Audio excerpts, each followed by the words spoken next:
peak blizzard here. One of the most extensive, most intense blizzards I've ever covered. Just a feeling out here of helplessness, not being able to see anything, losing your sense of up versus down, the crippling temperatures, the wind chills, the bitter cold. If you get separated from your structure, you're not going to last long out here. You go to frostbite in a matter of minutes, if not seconds out here with these winds.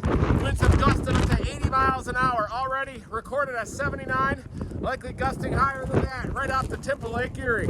It truly is a dangerous, life-threatening weather emergency. Hey, thanks for watching. If you enjoyed this video, check out these other videos here and be sure to subscribe for new content and the latest weather news from AccuWeather.